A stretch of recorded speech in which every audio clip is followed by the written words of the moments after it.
Ayan guys, good morning. Dito po pala kami sa tabing dagat. Ayan. Dami guys naliligo. Kalma, ang linaw ng tubig.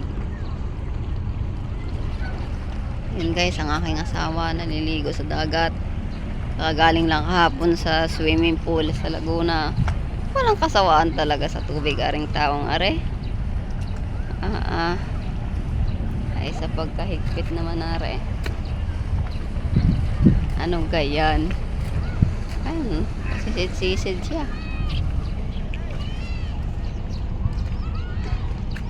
Yung aking anak, ayun, hindi na daw siya liligo ng dagat.